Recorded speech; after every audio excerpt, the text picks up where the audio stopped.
This podcast contains an English accent that most of our Irish listeners will find offensive.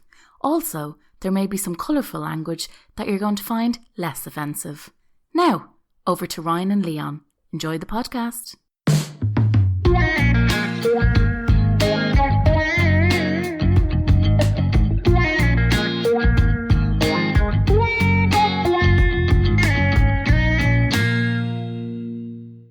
We can't find words, we can find this poetry that goes beyond the baldly literate or literal. A good friend of mine, alas, lost his papa a little while ago, and I could see he was, he was as affected as people are. Dad's your dad, and he loved him. And he said, I don't know what to say at the funeral. And I said, well, for what it's worth, there's this line from Hamlet. I found I couldn't speak about my father much. It was too, it just becomes too much. And I said, so there's this line in Hamlet where he simply says, methinks I saw my father. I saw him once. He was a goodly king. And Hamlet says, he was a man. Take him for all in all. I shall not look upon his like again. Isn't it good to feel again? Isn't it good to feel less like an uncultured swine? It is. And you know what? That's the good thing about sometimes. Like, what I've missed about the podcast is we know that every week we're going to be moved in some way. We're just have some feelings. Yeah, good feelings. Forced down our loads throats. of feelings to work out. Lots of... People thought, maybe they'll start lighthearted on their fucking first episode. No, we're do straight stupid into the depths of misery. Yeah, are you feeling you? Good film, wasn't it? Hamnet. Did you watch Hamnet? It was an emotional mess watching Hamlet. I was sitting beside two elves who were probably in their mid to late 60s, and I think I was crying more than they were. And then for about 20 minutes afterwards, me and Leanne went for burritos afterwards. Yeah. And then we were going to like an event after. And I remember sitting there eating the burritos and I just couldn't speak. Couldn't speak for about 15, 20 minutes. And then eventually I actually wrote a poem. And then I thought, right now I can talk. Fucking you are some company, you. Oh, I was miserable. Don't talk to me, love. I need to write my feelings into poetry. And I was like, oh, do you know what? Because it was actually when I came out of the cinema. Yeah. I was still in the cinema. I came out of the screen and I went to the bathroom and I was thinking about the film. And then I was like, as I was in the bathroom, this poem kind of came to me and I was like, right, I'll just write something down here to kind of get whatever that is in my head out. And then I finished it when I was eating burritos and then I thought, okay, now it's it. Because it's like something stuck in your head. Yeah, you got to get rid of it, yeah. It's out, it's gone. And then it's like, right, okay, it's on my phone now and it's not in my head. Yeah. And then I could be a human again. And I was thinking about you a little bit as well. Were you thinking of me? Oh, I'm thinking of you anyway, pal. But I was thinking it because do you remember when we did the Shakespeare podcast? Maybe it was early on. Yeah. We shared a sonnet each. Yeah. And I was telling you that I hadn't really read any of the plays. And you said that it's better to watch these things. Oh, it is. And even just the snippet at the end when, it's at the Globe Theatre and they're doing the show and she's there. And I think she even says, like, what are they saying? Yeah. I don't understand what are they even saying. But even she couldn't stop staring. And even, it's almost like not even about the language. And I didn't really get what you were saying at the time. You were like, you just have to watch it. Yeah. It's not to be read, it's to be experienced. I was sitting on the sofa going like, fucking hell, yeah, no, you're all right. Yeah. That's me giving away that I watched on the Dodgy Box again. I was about to say. What am I like? Stop fucking telling the world that you have a dodgy box. You're gonna I know. I just can't help myself. You're gonna get a rap on the door now, and you've ousted yourself. You've ousted yourself to the millions of people that listen to this podcast. Fuck's sake! You fucking ousted yourself. Don't knock me door. So anyway, you were on the couch after you went to the cinema, and you got home, and you were so shook. That's what I said. That's exactly what you said. That's what I said. I believed you. Yeah. But just at the end of the show, at the credits, just watching it, just staring at it, going like, I don't know what to feel. And it's such a moving story. But there's so much beauty in that relationship as well. Yeah. Like my favourite scene was when they were like, I think it was post-ride, they were like having the crack and she jumped on his back and like, she was like, all that playful stuff as well as the horrible stuff about him leaving and that. Did you notice, so I love, when I did film in college, he kind of tells you just 3 years of a degree, it honestly is, just pay attention to like the costume and the lighting and, you know, the colour changes sometimes. So if you notice, Jessie Buckley's character always wears red. Yeah. She always, when it's vibrant red, and it's her character is like a red. It's like a really strong, burning, passionate kind of character. But then when a certain family member dies, I don't want to give it away. People, you should have fucking seen it by now anyway. It's a masterpiece. They're winning all the awards. Her colour palette on her dress changes. It goes from vibrant red to kind of orangey brown to literally, when she's in the depths of despair, is like brown, like dead brown. And then when she goes to the theatre, it starts to come back alive again. And by the end of it, she's wearing red. So if you rewatch that movie, or if you haven't seen the movie, you watch now, pay attention to the colour palette. And it's just, that's the best part about the thing, is like, regardless of like, you know, picking apart films and critiquing it, it's just little things that you realise, oh, they did that. They and it's even like subliminal. You're thinking, she looks unhappy and I don't know why. You know, obviously her emotion, she's a phenomenal actor, but like her colour palette, her literally changes as the emotion she feels. Her character basically dies, and is reborn again. Fucking hell. Didn't notice that now. But like, I was fucking, and every single person, the children are brilliant, he's brilliant in it, she's brilliant in it. It's just fucking, it's incredible. Yeah. Great watch. And actually, like, I've been reading a bit as well. I've been off work. I said that in the teaser. I've not been working. So a lot of time to read and think and climb up walls. Yeah. But I've been reading, I read, the first book of the year that I read was Dorian Gray. Oh, yeah. And it was reminding me of that, like, Shakespeare's character, such a not narcissistic, not as bad as Dorian Gray. Dorian Gray was like the worst man you could imagine. But Shakespeare, like, putting his art above everything, above all of his emotional connections about his family and where he's from, like, doesn't care other than the art. And I don't know whether it's like when you get older, you start seeing that a bit more, like how your relationships are just always way more important than your credit, your art, like. But that's just what I think. Like, I don't think it's that important as your friends, your family, doing things for people. Like, I can't see Shakespeare hosting a birthday party. Do you know what I mean? Would he be much crack at the birthday party over there scribbling? Well, he obviously wasn't. He was fucking hiding away, and I don't know. It's just, I'm thinking about that a lot. Like, people that are like, can you do both? Can you be obsessive about anything and also, you know, host a tea party? Like, I'm not sure. I think it's about finding balance, because you have to write anything or to be an artist, you have to be in the world. You have to be like living experiences to get inspiration to put into your art. Otherwise, you're just fucking creating fake scenarios and pretending that you're living in the world when you're not. You're just squirreled away with your little quill and paper, scratching little mutterings, pretending to be something that's not true. But like, a lot of the best stories have come from real inspired events that people have either witnessed or they've read in the paper, where like something has shocked someone and they've written kind of, they based something off, you know. Whereas you need to be out there living. You need to be out there living, and especially this time of year when things are starting. The grand stretch is coming back, isn't it? Yeah, felt good today, didn't it? I don't know how you felt, but like walking around at 5 o'clock. Sun's still out. I came out of the gym. It's great. 6 o'clock this evening I came out. I was walking to my car around 6:05, we'll say 7 minutes past 6, probably to be exact. And the sun was still. It was still good, above. Man. It's good. Fully dipped behind the horizon. It was fucking beautiful. And it's a great time to be back. It's a great time, isn't it? There's buds on the trees now. Yeah. Do you know what I mean? There's no dead, no coldness. You know, we are squirreled away. We've been in hibernation for too long. It was time. It was time. But we have been, like, you know, us messaging each other poems and that, and like, you sent me something, I sent you something.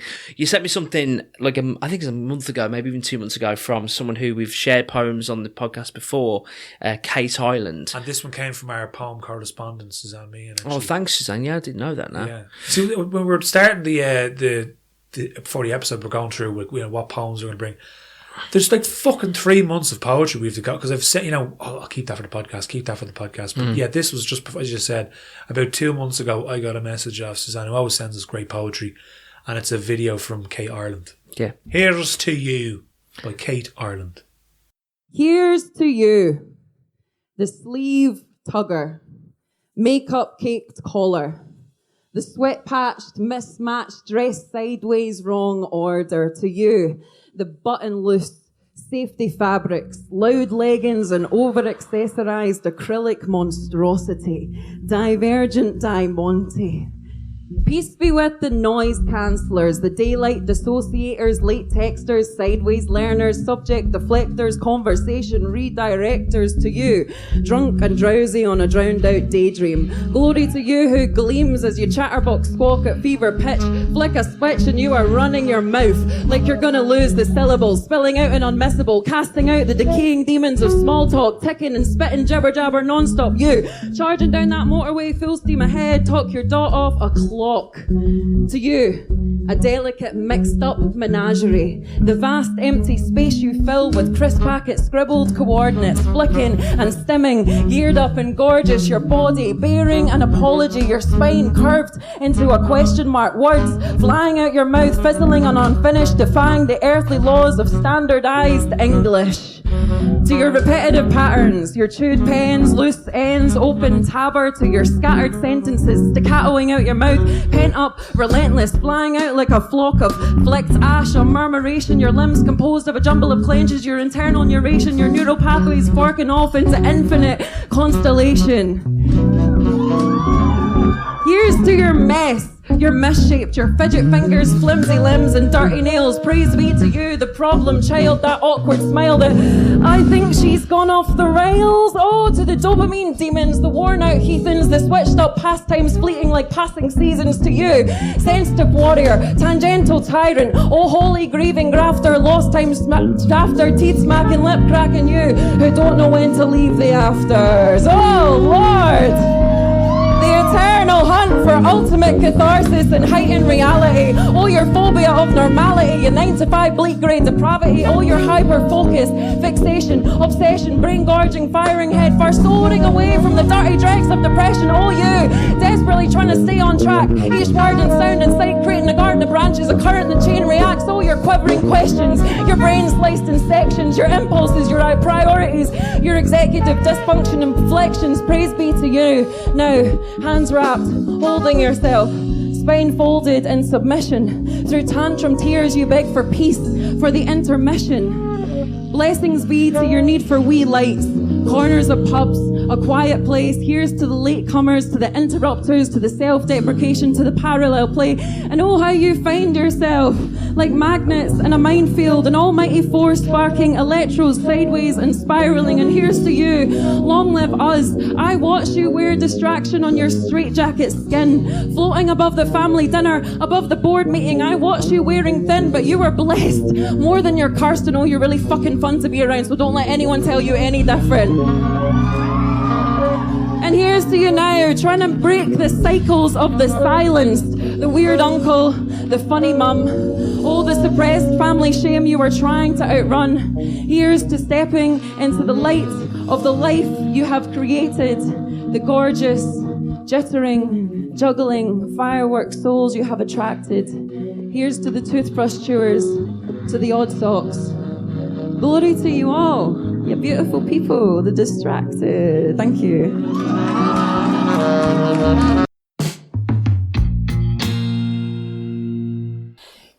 That was Here's to You by Kate Ireland, performed as part of the Spit Nights events.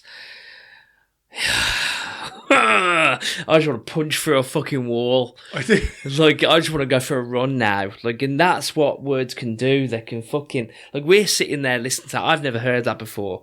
And just hands were fucking clenched, going I'm ready I want to fight a fucking pig here. I'm ready to go. I'm going to fight a fire with my hands. I'm ready to go, man. Yeah. That was amazing. It's fucking incredible, isn't it? Yeah. If you're a listener and this does not resonate with you, then you are a robot. Because I think she caught everyone in the fucking room there with that bomb. It's just... Because we're all not, like, none of us are perfect. None of us are normal. We're all a bit obscure in our own little ways. And I think that, like, I love that poem because it celebrates the originality of people and how, like, people have their weird little quirks. And, like, some people like, you know, certain fabrics freak people out, certain noises freak people out. People have their routines, their patterns they do. And, like, we're all a bit weird. But, like, that's a good thing.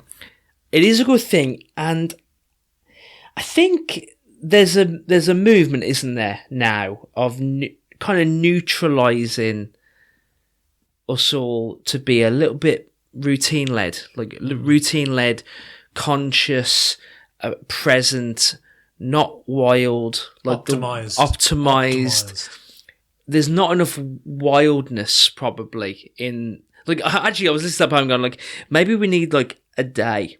Just a day where we put the mental ones on stage and go, thank you. Thank you. And maybe celebrate the form and mad ones of ourselves. Yeah. I feel better now I'm not mental. Yeah. I will tell you that. I'm glad glad you feel that way. I feel like in my fucking 20s, I wouldn't go for a drink with me. I'm bouncing off the fucking walls, talking shite, nothing but spurring nonsense, nothing but crack, but like good vibes. But like, you know, you'd want me at the party, but you wouldn't want me on the Sunday. Yeah, do you know what I mean? Like, so I feel a lot better now. I'm not like that. But something like listen to that poem, I'm like, yeah, no, I did that. It was good. So it's fun. But like, you need to live it. You live that part of your life, and then, like I remember. My girlfriend's granddad is a taxi driver, right? And he was telling me this story. He picked up two lads at 9:30 in the morning, and he picked them up at a certain part of Dublin, and he was dropping them home, but they were going to another part of Dublin, and they were ringing people, making numbers, and they were like, "Oh, well, such and such will be up, and such and such will have it, and we have cash. We have to give them cash."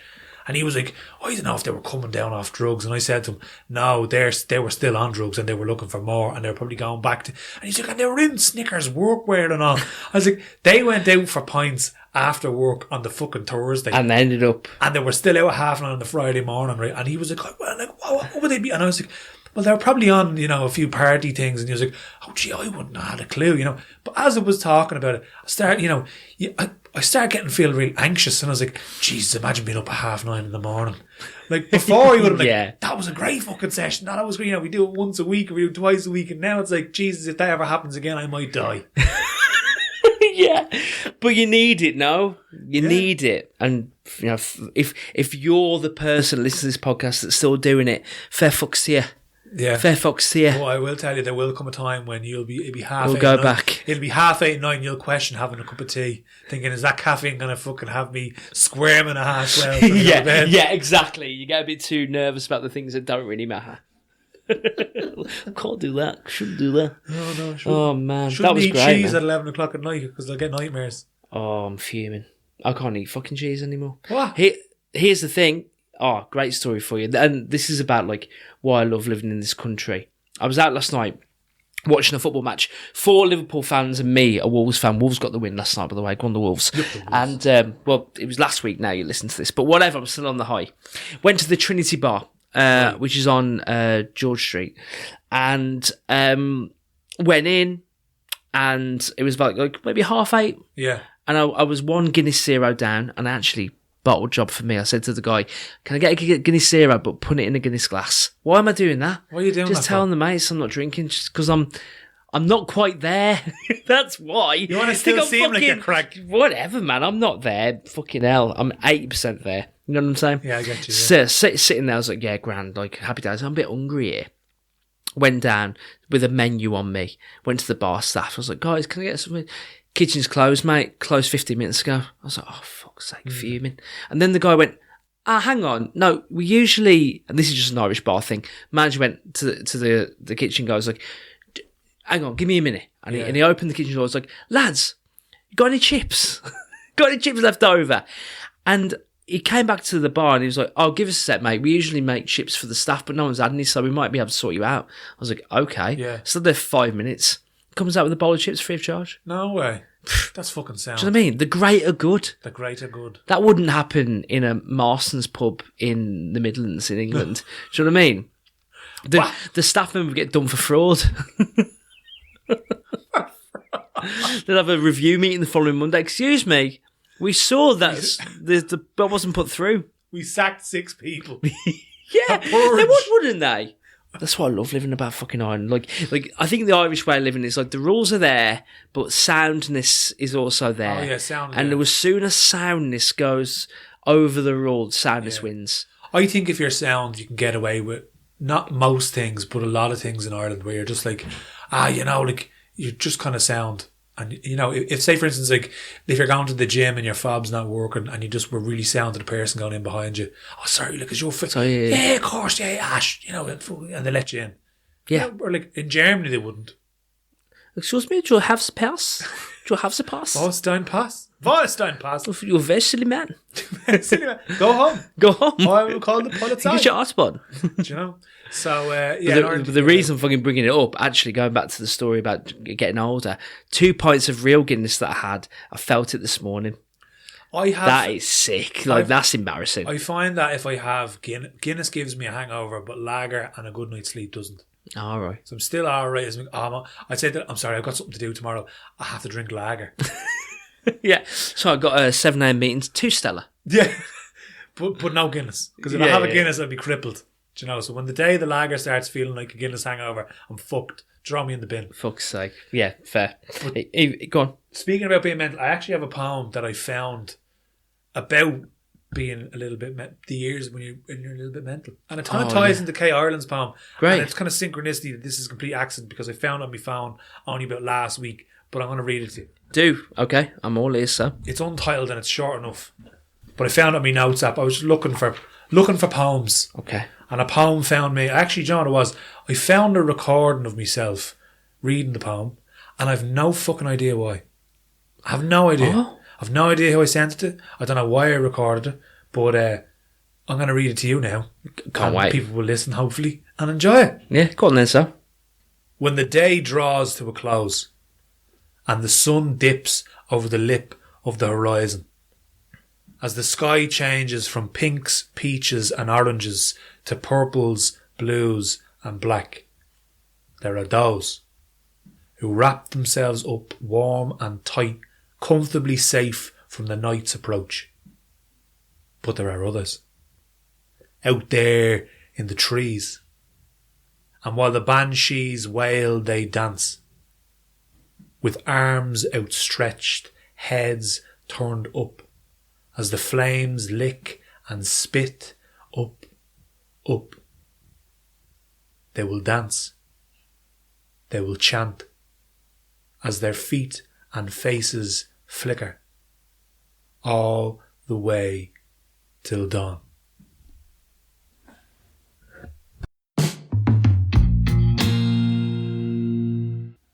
That was an untitled poem by Leon Dunne. Thank you very much. We're celebrating the wild ones. The wild ones. Well, look, you need to have a little bit of madness. Do you know, it's just people that go crack. You just get better at kind of reeling your own mad self in. I think people are always a little bit mad. Like you can kind of you don't want to lose that, but you just want to be able to put it into things that are proactive and not bad for your health. How do you do that?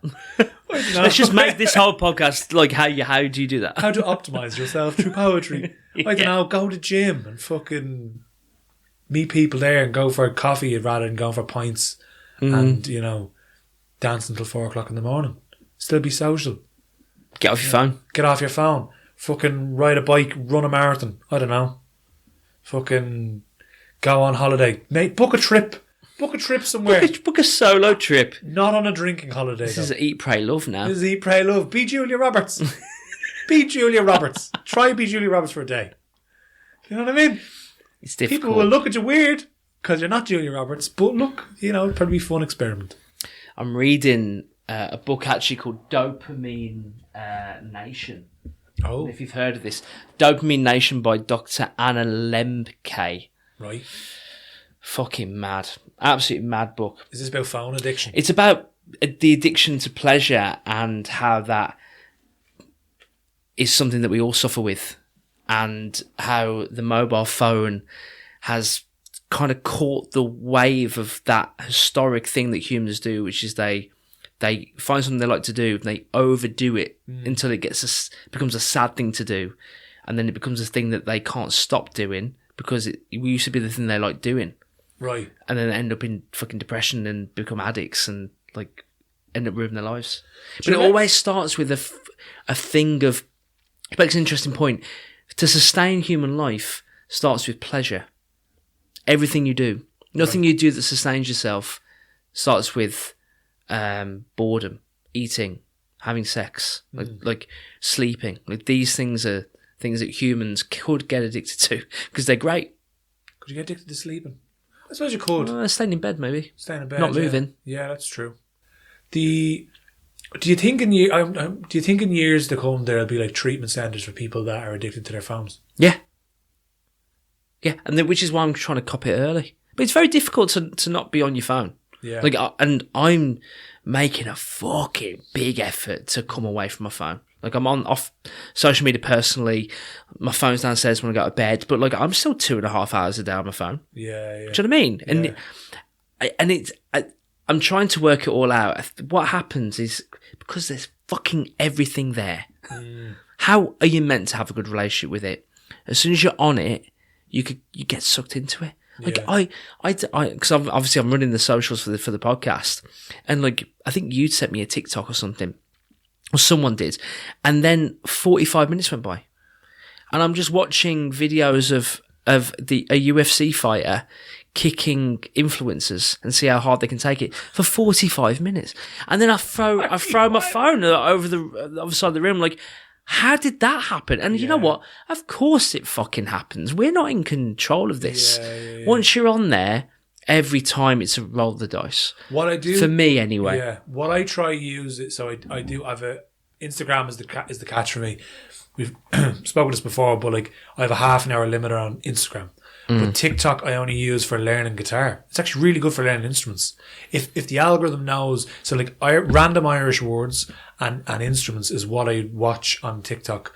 I don't have any notifications set up on anything on TikTok. So if you send me a message, I won't see it for 3 days because I don't want more. I get notifications sometimes from Instagram, but I know TikTok will be like, someone's like this, someone's this, so I don't have that.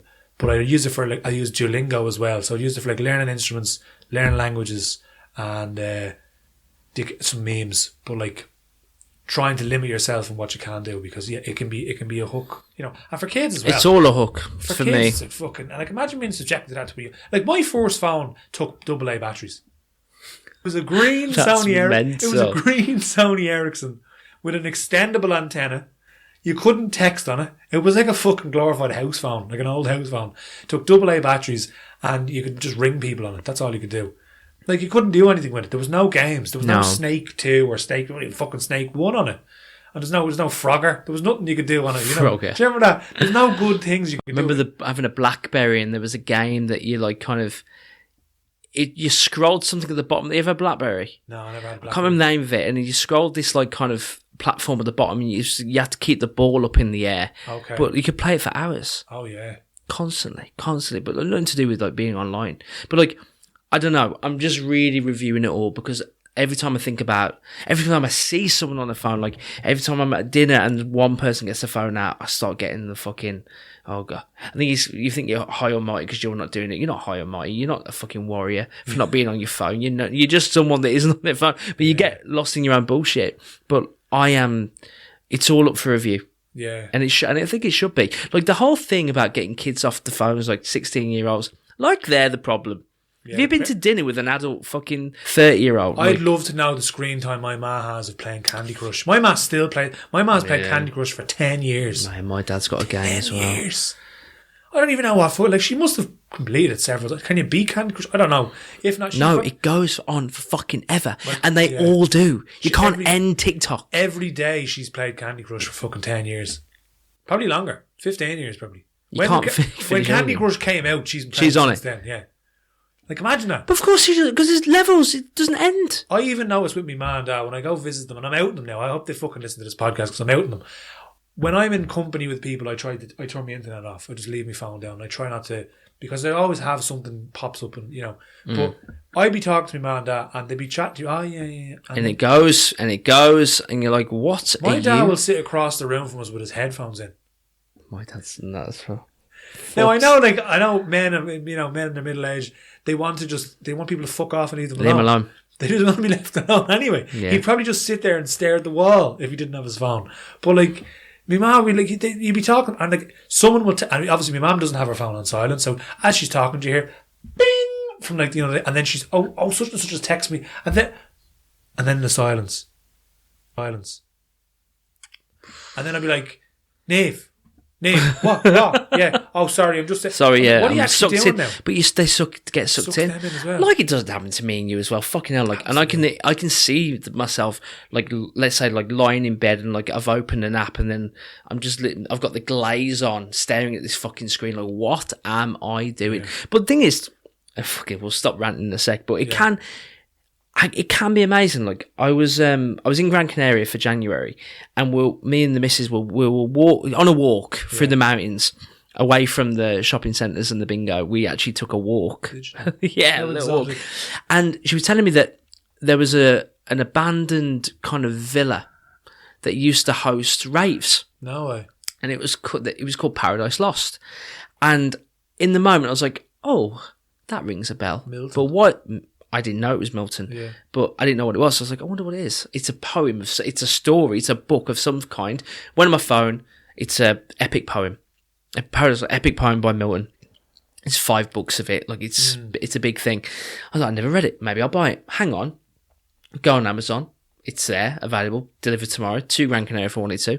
Do I have it on Spotify? Is it free in the premium subscription? It is. Oh, so then next day, I'm on a walk, listen to Paradise Lost. So that is pretty brilliant.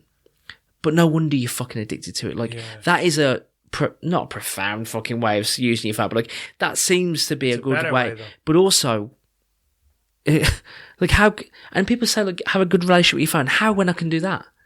Do you know what I mean? Like, how is it possible? Well, think about it, right? So say if you have a 2-hour fucking screen time, and we will stop talking about phones, but it is interesting. But like if you spend 2 hours on your phone looking at influencers getting kicked by MMA fighters, or 2 hours on your phone listening to fucking Milton about Paradise Lost, which one's better? Yeah, sure. If you're learning a skill or you're learning something new, podcasts like this one perhaps, I don't know. But the people learning long form gets a pass. Things that will make you more interesting as a person is probably better than like short form of like a cat fucking sneezing into someone's dinner.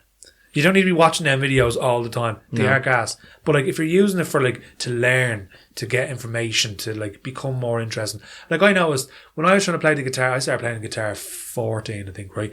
And there was like 3 free videos on YouTube but you had to buy someone's membership that was like, oh, get my 6-week course for fucking $700 because I'll teach you how to play guitar and it's probably shit. Whereas now, like, you go on TikTok, people will teach you. I've learned like there's a 30-second video can teach you a full. I learned Champagne Supernova in 30 seconds.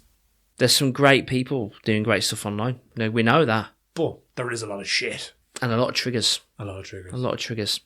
Back to what we were saying about the wildlings, right? And this is just random. When you were coming to the house, we were recording my house. I was reading the poetry book "Growing Brave" by Donna Ashworth.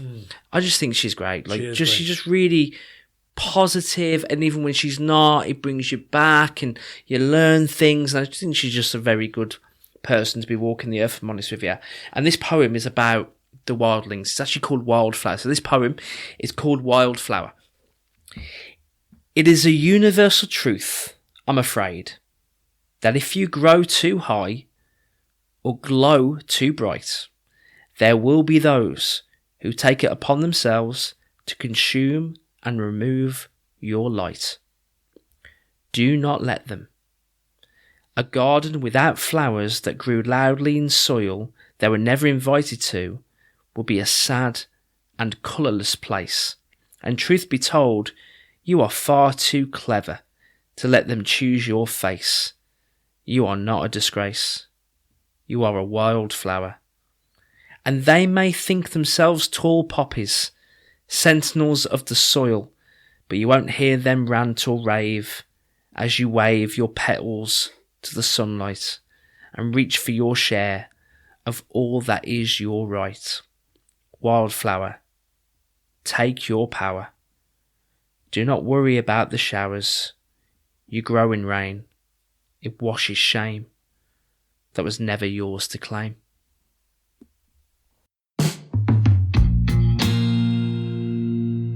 That was Wildflower by the great Donna Ashworth. Did you like that? I loved it. Do you know what? We started this episode very fucking depressing, but it was very good. It was very deep, very personal. But I think we've definitely went on an up arc here now, very motivational. I hope whoever is jogging or listening to this and you're jogging, you've probably broken your personal best and listening to this. We're also made a motivational podcast. But words can do that. They fucking hell, man. Yeah, I love Donna Ashworth's poetry. I think, like, people... There's been some mean people online that criticise accessible poetry. There fucking is a lot of mean people online. Yeah, snobs, and they're like, oh, it's not highfalutin like some of the poetry you read. But there's a quote from George Orwell, who wrote 1984, and it's in 1984. And there's a simple line that says, "The strength is in the proles," which the proles, the proletariat, the people, the regular people. The strength is with them. And for some reason that resonated with me. And it means that, like, if you have the backing of the people, you'd be, like, you know, indispensable. It'd be so powerful to catch the movement. Donna Ashworth's poetry is accessible to everyone. And that's why Donna Ashworth is a superstar, and that's why she goes off. She's also written like fucking 40 bleeding books, I think, at this stage. Yeah. She was on 9, I think, 2 years ago, collections of poetry. But, like, anyone can read that and go and take something from that. And it makes it so accessible, and it makes them feel better. As you said, sometimes she does, like, you know, it doesn't have to be always positive, but she'll always bring it back. But it's always accessible, and it's brilliant, and it's like, it doesn't have to be highfalutin and superfluous words and all this flowery language. Excuse the pun, I know it says wildflower, but like, it doesn't have to be for the message to get across to make you feel better, make you smash that PB on your 5k when you're listening to this podcast.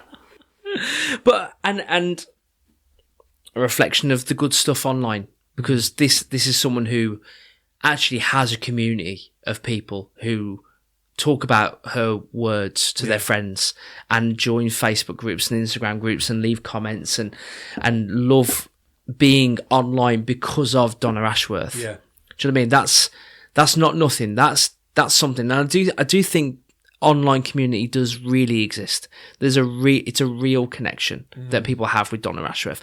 Not just Donna Ashworth, lots of different people who create lots of different things. But poetry seems to grab a community stronger than I think most art online. Social media, like, kind of gravitates to spoken word and poetry, I think, best. I think it's because, like, music and comedy and comedy, actually, probably, yeah. Well, comedy's great because, like, anyone can go and enjoy it, but, like, I think in terms of community, they're both very competitive mediums, music, and, like, people like their musicians, and, like, they're for the masses as well.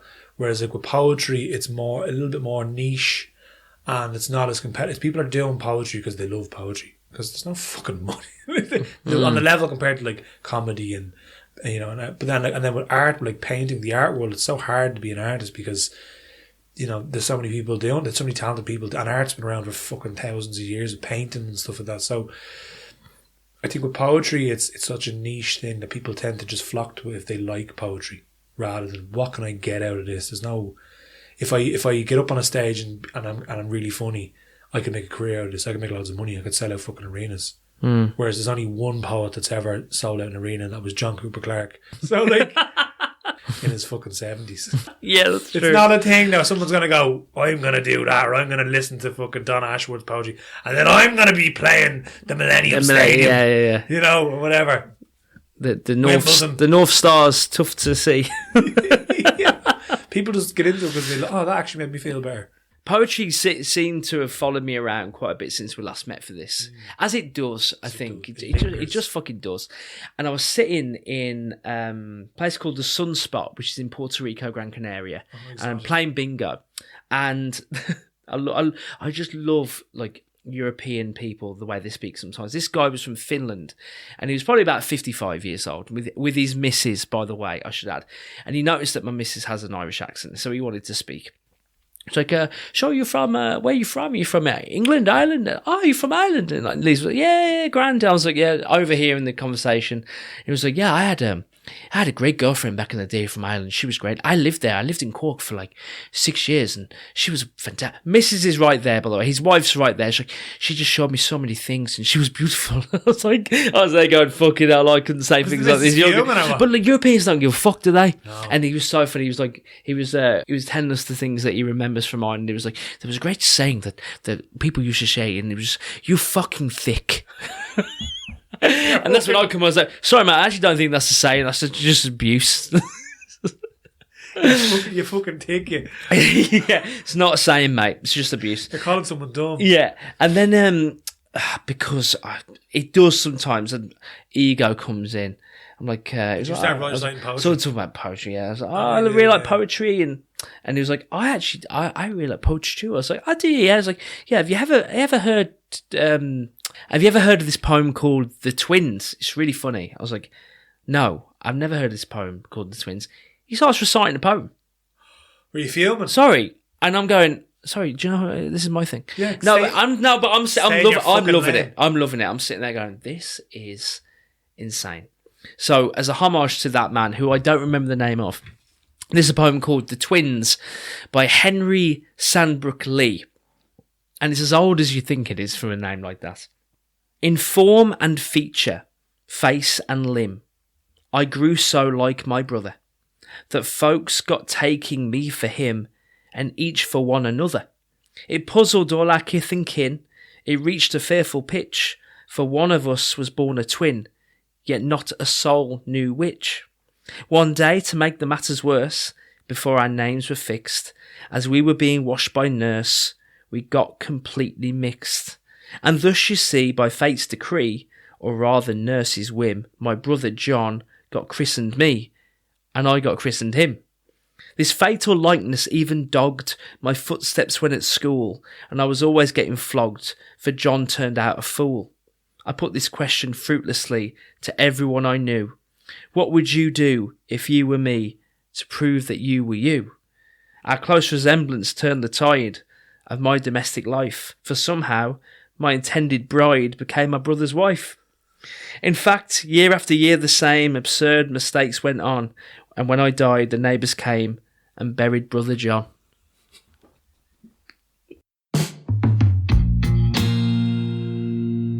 That was The Twins by Henry Sambroke Leigh, written in 1869. See, like...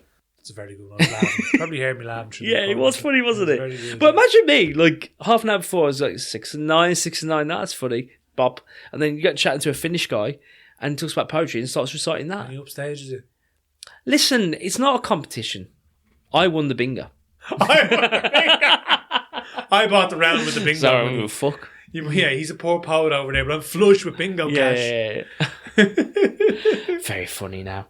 Brilliant, that's good. But this is the poetry could be anything, do you know what I mean? Literally, it can make you feel, it can make you laugh, make you cry. That's why we love it. That's good, yeah. It just makes you feel different things. Yeah. That's what another thing. A lot of me to very, very quickly touch back on the phone conversation. I get a lot of poetry stuff. Get a load of poetry stuff. Yeah, of course you do, yeah. Do you know, it just pops up here and there, and little quotes and stuff. You're like, this is brilliant. It's so good. Leanne sent me, because Leanne's now fucking sending me stuff that this is Kurt Vonnegut, a little passage. Go into the arts. I'm not kidding. The arts are not a way to make a living. They are a very human way of making life more bearable. Practicing an art, no matter how well or badly, is a way to make your soul grow, for heaven's sake. Sing in the shower, dance to the radio, tell stories, write a poem to a friend, even a lousy poem. Do it as you possibly can. You will get an enormous reward. You will have created something. Kurt Vonnegut. Do it for the love. Do it for the crack. Do it for the love. If you can't do it for the soul, do it for the crack. Because it is called crack. Have you been reading much? I actually, you know, I went through... Yeah, I was reading a lot over the Christmas. I read The Adversary, which is by Michael Crummy. It won the International Literature Prize. Oh, nice. Read that. I read Two for the Road, which is the 2 Pints Roddy Doyle book, the third volume of it. Oh, very good, yeah. Very good. I've read what else did I read? I read the Mike Skinner book about the streets. I listened to that. Oh, very fucking was it good? Yeah. The man's Speaking genius. about for the masses, words for the masses. Oh, if anyone wants to listen to a good audiobook, listen to the Mike Skinner one about the streets. It's literally about like a blueprint on how to be an artist. Oh, cool. It's fucking amazing. It's so good, and he's so intelligent. He wrote it in like 2012. So oh, right. it was just okay, after cool. the streets broke up. I think there's a lesson to be taken when, because I have a lot of people asking me how can I read more, Yeah. and this is connected a little bit because a lot of people when they're not reading, they'll go, "Oh, I'm going to buy Hamnet, Yeah. or I'm going to buy Ulysses. a 400-page book that is going to sit there all year, Yeah. put the fear of God in me." Collect the dust. The way I felt listening to Mike Skinner's albums as a kid, it made me feel like that was the music that spoke to me. And picking a big book when you want to get back into reading, it's a bit like being a 15-year-old going, I want to listen to something, I'm going to go and listen to Mozart. and so obviously you're not going to read, are you? You're not going to listen to anything else because that's what you think. You've got to find what's fun and what connects with you. And usually they're like 150 short books, thin books that are fun, good crack. My favourite book is of good crack. Yeah. It's a book called The 100-Year-Old Man Who Climbed Out the Window and Disappeared by Jonas Jonasson. And it's just good fun. It's a caper. It's about an old fella who is in a nursing home about to celebrate his 100th birthday, and his family are prepping to go and see him, and he kind of knows that, fucking hell, they don't want to come here, and I don't want to be here, so I'm going to fuck off. So he actually just climbs out the window and goes on this mad story where he like gets into trouble and ends up like running away from cops and criminals and ends up with a fucking elephant in the middle of nowhere. Like it's just it's a bit like Forrest Gump, a little bit. You know, Forrest Gump like goes on these mad stories. And that was my gateway drug to go, like, actually reading's fun. Reading's fun. It's a bit like Mike's kind of like music it connects where you should be. Yeah. I'll never forget that album. But I also never forget that book. And reading is similar, I think. Definitely. And things that will, even like, say, listen back to Original Pirate Material, their first album, and he's turned the page, the first song on the album. And he's like, what was it? Stand by me, my apprentice, be brave, clenched fists. And you're like, oh, what a lot. Or he's like, what was it? I'm 45th generation Roman. My crew laughs at your rhubarb and custard verses. You're like, the fucking word. And he's like, I don't consider myself a good rapper. And you're like, shut up, Mike Skinner. You're a fucking genius. All right, just take the award and get off the stage. He's brilliant. It's incredible. Yeah, very good. But as I said, things like that will stick. The Alchemist is probably one of my favourite books. Well, that's a book that I read. I read The Alchemist only last month. Yeah, just pages. fucking changes your life. Like, about 120 pages. Yeah. A story of someone who's constantly reminded of his destiny and is going with his gut. And it's like the hero's quest, you know what I mean? It makes you kind of remember why you do keep going. 100%. And I know it's a bit mad to say, but the universe does follow you. As long as you put the work in and know where you go, the universe will give you signs. Definitely. 100% does. It was great to read, especially when like in like 37 years old, you kind of feel like you should have read that earlier, really. should have been, because you wouldn't have been worried because you just fucking kept going and cracked on and not be so stressed. 37 is very young, so you still have I'm a very young man. 50 a lot younger, years. actually, just so you know. No Botox. I've also read, and I'm going to make you. I don't make you do anything, but I'm going to ask you to do this. I had a very sweet day with Dara Fleming a couple of weeks ago. Sweetheart. Went for lunch with him, and great to see the success. Yeah. But we went for lunch, great crack. And then I was like, let's go to Oxfam Books on Parliament Street in Dublin City Centre. Went into there, love that bookshop. I don't know if you've ever been, but it's great. It's right next to Steve Fontaine's Pizza. Yeah. Right near there. And we walked in and I was like, tell you what, you buy me a book, I'll buy you one. And we'll see how we get on. And I bought him The 100-Year-Old Man Who Walked Out of the Window and Disappeared. And he bought me this book. This book is called Signs Preceding the End of the World by Yuri Herrera. Never heard of it before, but it's basically story of someone. Well, it's the story of our time of people leaving countries that for better lives. Wow. Do you know what I mean? Like, I don't know if you've read American Dirt or like any of those books about like going to the border. Yeah. You know, so this is a story about a woman's journey to get to the border. And I'll get you to read this passage. It's about poetry and about the power of words. And I don't know if we don't get too political, but like, it's good to remember what words can do to change someone's pattern of movement, let's say. And I'm going to get you to read, mate, chapter 8 of this book, which is titled The Snake That Lies in Wait. And we pick up the story. Our protagonist has been captured and she's in the barracks being bullied essentially by the officers in question after being arrested en route to the border. And poetry is woven within the chapter. So I'm going to get you to read it. Cool. I'll give it a crack. So, Yuri Herrera, Signs Preceding the End of the World, chapter 8. As Ryan said, the snake that lies in wait. She'd already left the barracks when she heard you two. Assume the position, you two. She turned and saw a horribly pasty policeman pointing at her. Are you deaf? Get in line. In a vacant lot pooled with black water were half a dozen men on their knees, staring at the ground. They all were or looked homegrown. McKenna took her place beside them. You think you can just come here and put your feet up without earning it? Said the cop. Well, I got news for you. Patriots like me are on the lookout, and we're going to teach you some manners. Lesson 1, get used to falling in. You want to come here, fall in, and ask permission. You want to go to the doctor, fall in, and ask permission. You want to say a fucking word to me, fall in, and ask permission. Fall in, and ask permission. Civilized. That's the way we do things around here. We don't jump fences, and we don't dig tunnels. Out of the corner of her eye, McKenna could see the cop's tongue pointing out as he talked, all pink and pointy. She could see too that even though he didn't draw, he also didn't take his hand off the holster where his gun was. Suddenly the cop addressed one of the others, the one beside her. What you got there? He took 2 steps toward him and repeated, What you got there? The man was holding a little book and gripped it tighter when the cops came close. He resisted a bit but finally let him snatch it away. Ha! Said the cop after glancing at it. Poetry. Look here, the uneducated worker comes with no money, no papers, but hey, poems. You a romantic, a poet, a writer. Looks like we're going to find out. He ripped out one of the last pages, laid it on the book's cover, pulled a pencil from his shirt and gave it to the man. Write. The man looked up bewildered. I told you to write, not look at me, you piece of shit.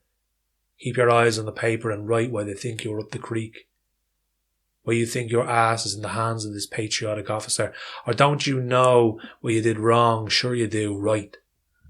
The man pressed the pencil to the paper and began to trace a letter, but his trembling prevented him. He dropped the pencil, picked it up and tried again. He couldn't compose a single word, just nervous scribble. McKenna suddenly snatched the pencil and book away.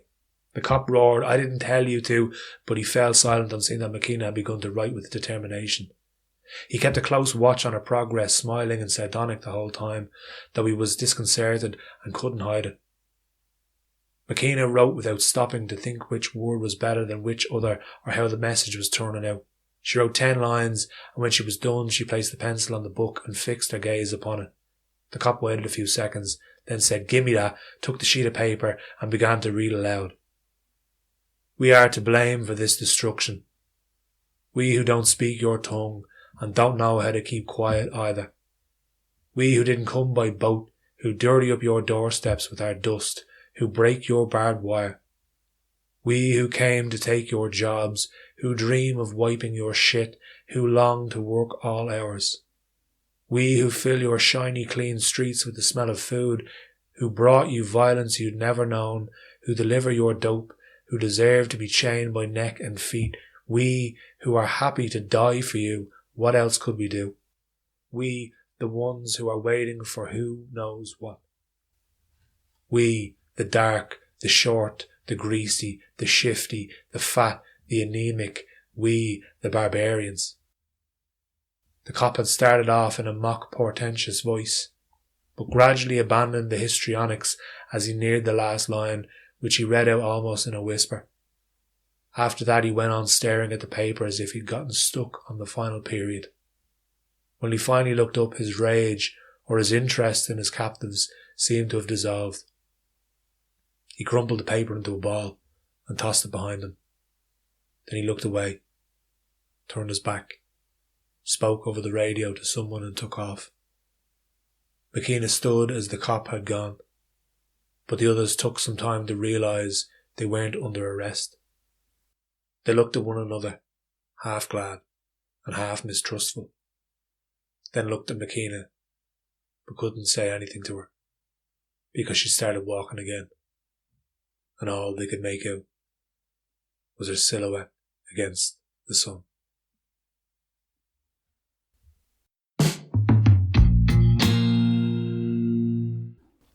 That was Leon reading a passage from Yuri Herrera's book, Signs Preceding the End of the World. First of all, I threw that at you, and you just fucking did it. So that is amazing. So well done.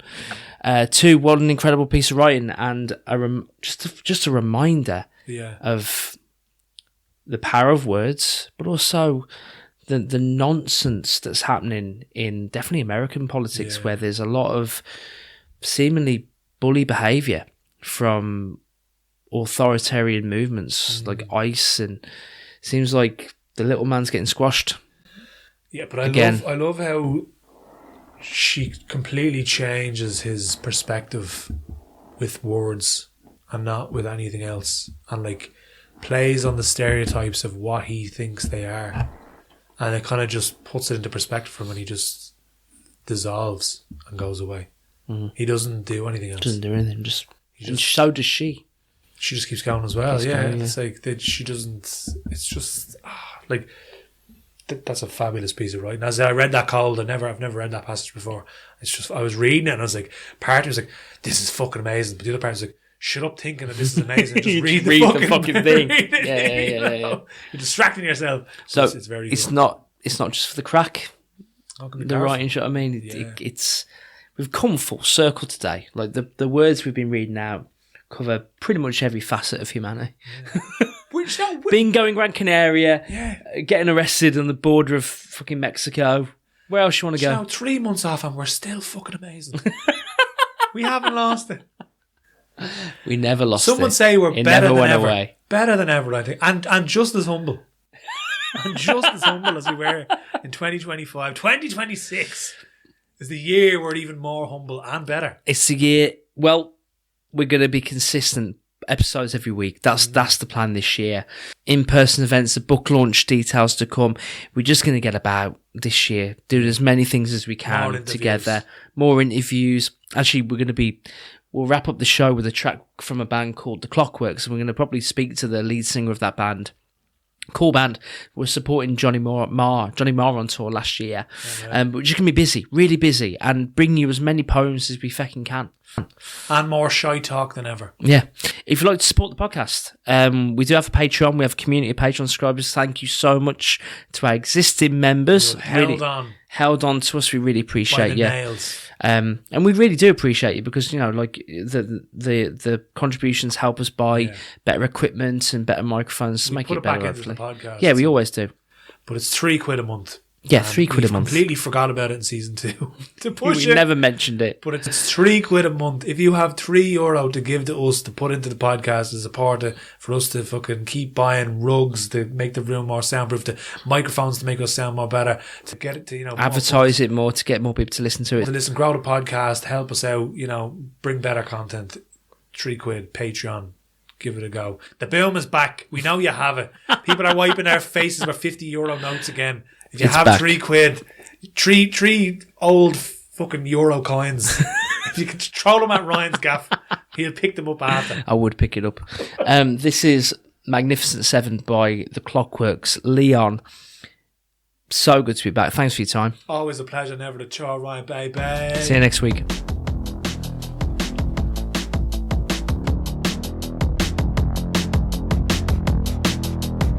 I need a tell you I can't see the issue from within it. The magnificent seven have come out to save the village. An image of a life of leisure without limits. I need a second for a minute. Let me tell you I can't see the issue from within it. The magnificent seven have come out to save the village with an image of a life of leisure without limits. A minute now, the sun surrenders for some rest. Any young greeting, welcome to the wild, wild west. Before the final showdown, I have a secret, need to get it off my chest. I can't help it, it's from cowboys, now I'm vexed. And I'm in it now, I need a second for a minute. Let me tell you I can't see the issue from within it. I'm in it now. One, it was one for the money, two for the money, three for the love. Now it's all about money, money. Everybody's looking for the show, for the entertainment. One, give me one for the money, two for the money, three for the love. Now it's all about money, money. Everybody's looking for the show, for the entertainment.